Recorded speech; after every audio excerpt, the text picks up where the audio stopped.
Welcome back to Timo's Dinky Detailing. Today's model is a Dinky 255 Mersey Tunnel Land Rover. So this is a Land Rover that was specifically designed so that it would go in the Mersey Tunnel. When you had a problem in the Mersey Tunnel, they didn't want to have a big fire engine in there. They wanted a small vehicle that could tow a car out or could attend to somebody who was injured or put out a fire. So this was the kind of vehicle that they came up with, and I discovered all that information from one of my viewers. So it's kind of a police, fire, wrecker, all-purpose vehicle for the Mersey Tunnel. Anyway, you can see the front bumper has been damaged. The sheet metal on the bottom has been bent up, which is typical of these toys. When they've been played well, or played with very heavily at least, they get bent up quite a bit. So that's going to have to be straightened out. So the first step here is I'm going to try and get these wheels off. And I've been watching online other methods of removing these wheels, and one of them is to put a punch in the center. The guy was able to punch the axle out. So I've got a right size punch, and I got my little hammer, and I've got a little bench block with a tiny hole in it, and it's not working.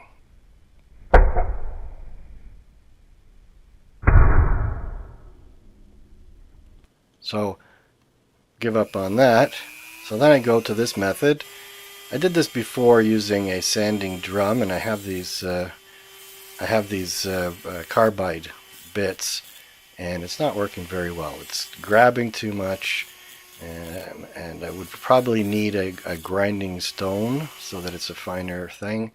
So I give up on that, and I go to my surefire way, and that's to cut the axle off. And these are by pliers that I've cut the jaws off of and just left the last little bit of cutters, and that can get into tight spaces and remove these axles. So I'm going to have to replace the axles because now they're too short to put new mushrooms on or to drill them or anything. So now my latest way of doing these things, instead of drilling into this, and this is a model that goes really well in the lathe of the milling machine because it's all rectangular, but I'm finding it's pretty easy to use the carbide bit and take these rivets off, and sometimes the rivet or the Dremel tool get out of hand and it can scratch up the bottom, but I think I did a pretty good job on this one. And I just take off enough so that the sheet metal will come out from the rivet off of the post. So there it comes off, and then that leaves part of the post there to register with those holes in the sheet metal.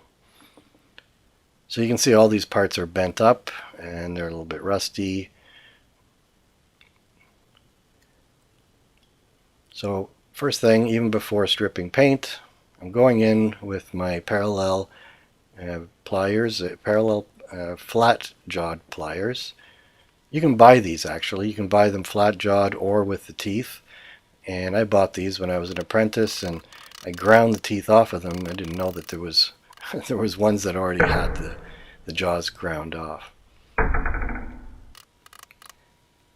So you can bend some things. Other times you've got to go in and hammer the sheet metal. It's amazing how easy it is to hammer a piece of sheet metal flat.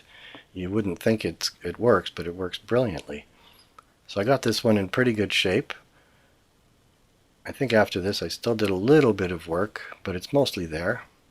And I tested out on the casting to make sure that it's fitting in, and it looks pretty good. So now I decided, I noticed that it's a rectangular model, so I put it in the milling machine at least to start this hole. But I'm finding that it's pretty easy to drill out the post with a hand drill on the bench because it's a very small hole. And here this is that was a tap drill for a 440 screw, and this is a 440 spiral flute tap. And the spiral flute lets you go into a blind hole, and you can see the swarf comes out the top instead of being pushed down to the bottom. So that's the type of tap I'm using now. and then I go and put a screw in there. So the screw is there so it protects all the junk from going into it. Usually I wind up painting those screws and use the painted screw to go back in afterwards. So now it's time for stripping the paint. I put boiling water and caustic soda. There's no good paint strippers available anywhere in Canada that I can tell, and so I have to use the caustic soda. Now the base, these bases we've talked about before. I think that they were blued in the factory, like gun bluing, and so it doesn't really come off quite right with a paint stripper. But when you put it into the rust remover, it has a better chance.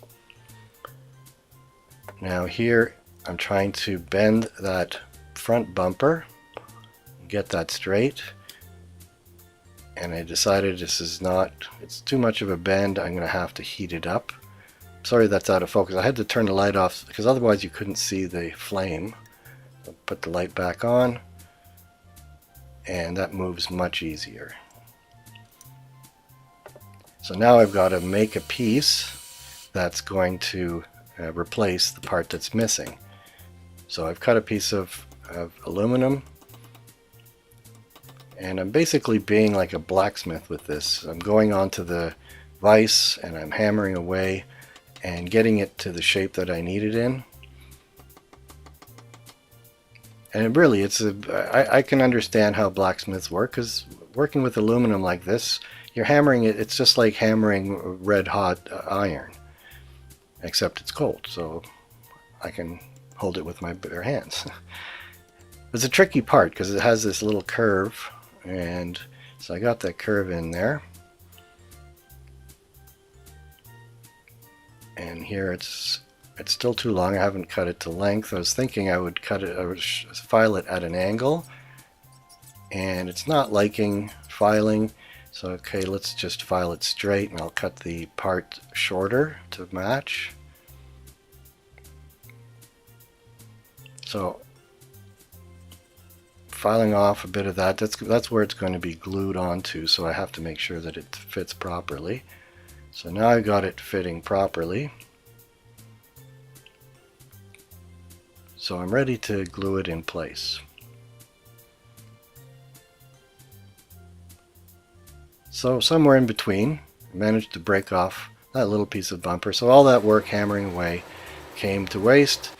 And now I'm taking off the remaining part of the bumper, and I'm going to put a brand new bumper on the front, the entire length, which I probably should have done from the beginning, because it's not going to be easy to just create that portion of a bumper.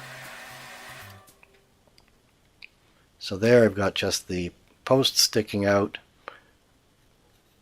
And after all that work of making that little hook, I'm not doing it again. I'm just going to put a straight bumper without the extra support. It's not likely to be used as a toy anytime soon, so it should be strong enough for a display case.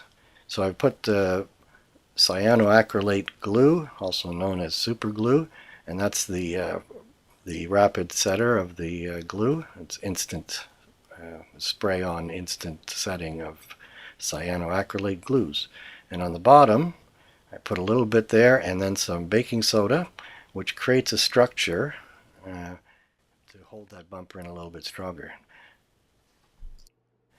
So last week Andrew Price at Maple Leaf Customs showed us a paint mixer using a tin can. I wanted to make one, but I didn't have any tin cans handy, but I had some 3-inch ABS, and I bought a plug. And basically you put the plug on the end of the ABS and you make a paint mixer. It's a little bit more durable than a tin can, so I'm happy with that. So I'm going in to the spray booth, and I've got my pink primer, and I'm going on top with a red paint. It's a spray bomb paint, and again spray bomb for the base. So the base gets satin finish black, and the wheels, they got primed and painted red, because that's the way it is on that model, that the wheels were red and the body was red. Now I'm using my new method for making axles. I've put a collet and a collet spacer into this collet block, and I'm just using it as a clamp for holding this piece of hollow tubing, and it's 2mm tubing, so it's the same diameter as a Dinky or a Corgi axle for their toys, for most of them. And the trick is, I used to drill holes in the end of these axles. Now I'm just going to mark off the length, and I don't need to drill a hole in the end because it's a tube. It's got a hole already there. So I'm cutting this to the correct length that I marked from the original axle. I'm just using that collet block. You could use anything to clamp this thing in. I made a video for showing how to do the whole job, and I'm just repeating it here, and it'll be in many of my videos in the future. So I'm squaring off the end and taking a burr off of it, and my axle is already ready. That was very, very quick. And then I've got these little nails. They're domed nails, and these ones have a bronze finish, but they're steel nails, so I can get that bronze finish off, I figure, with the buffing wheel. And I was thinking it's a thin finish and it should come off easily, and sure enough, it took about 2 seconds. Then I lightened a little bit the polish on the end of it, so it looks perfect. So then, to make up my starting axles, I'm just putting the one mushroom on the end, and I'm using Aleene's. This is a glue I've used before. It's a craft glue, and it's tacky right away, so when you put something there, it stays put until the glue dries. The glue dries quite quickly. In this case, though, I did it the day before I was going to put the model together, or at least put the wheels together. So the hook, all of these models usually have the hook bent. It's been in the toy box and thrown in the toy box, and that hook eventually gets bent, even though it's a pretty sturdy hook. So I just straightened it and gave it a coat of black satin finish paint. Now this one's getting the Mersey tunnel decals, and I designed these myself to match as closely as I could the original ones that are barely visible under the original paint job that I got. I think it was repainted. So this is just the white, and I also printed in yellow. It's the only way I'm going to make these things yellow, because you can't align the yellow on a separate print from when you print the white. And it took me a long time to try and align this, because you can't really see properly where the letters are. Once they go over the red, it's hard to see them. So I pushed it around back and forth and spent quite a bit of time. Eventually I got them somewhat reasonable. They're not perfect, but when you look at the original models, they seem to have a little bit of white showing around the yellow. So I think it kind of matches the original flaw that was in those decals. So the back one, I printed the yellow because it has a black mat around it. I just had a yellow area that's smaller than that black mat, and it's close enough so that through the printer twice it does a line close enough that it fills the entire space and it doesn't peek out from the edges of the decal. So I wanted to make an interior, so I went in the computer and I printed up my own interior and 3D printed it. And I made kind of a faux steering wheel, because I really don't like trying to get those steering wheels into a tiny little hole. So I kind of put it in there. It doesn't, if you look closely, it doesn't look right, but I figure from through the window, probably going to look okay. So now putting these wheels back on, the axles, I had done the one end, so that's as if you had taken your axle and drilled holes in the ends, but I didn't have to do any of that hard work. And then I take my 5-minute epoxy,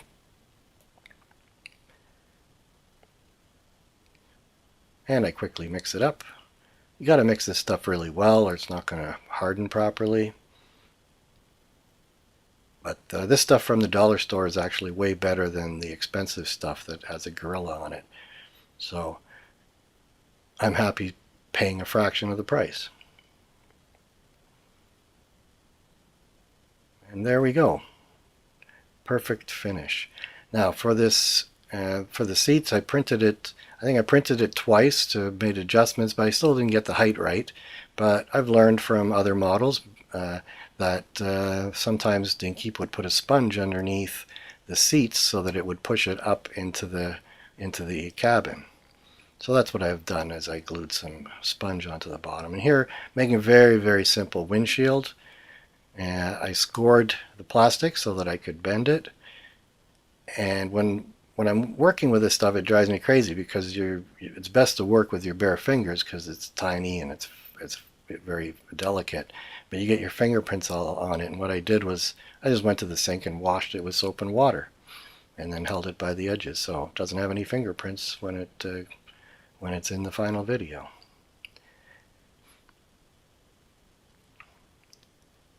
So now I take those screws out. They've been painted red along with the rest of the model.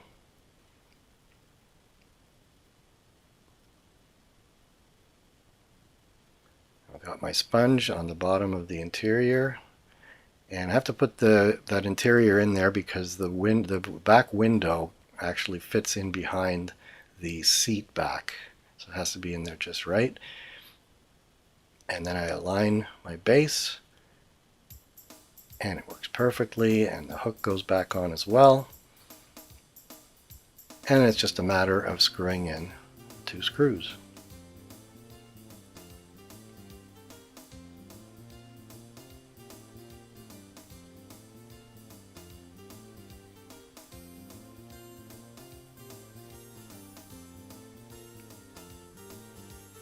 So now the model is together, and I can put the final touches. I've started doing most of the detailing at the very end when the model is already assembled, because I find I'm handling the model too much, and these detail paints, particularly the silver, it doesn't do well if you get your fingerprints all over it.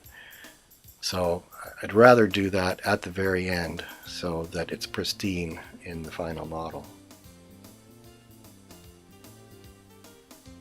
After painting these headlights, I used a little tiny bit of thinner on the paint, try and get it to flow smoother, and I used a little bit too much. Then I said, okay, I know it's too much, I'm going to have to repaint it after it dries, but I'm going to make it all even, and then when I repaint it, it'll all be even when it's repainted. So here you see the first coat doesn't cover properly, and then magically it's all covered perfectly. And then I use my dot painter. These are dot painters. They're for painting fingernails, and it's for making dots. And it's brilliant. It's just a little metal ball. So let's remind you where we started. So here's our Mersey tunnel emergency truck, a Land Rover, and a beautiful one at that. It's in a little bit rough shape, needs to be painted up, needs to have repair to the bumper. So let's see what it looks like now. That looks like a right proper toy.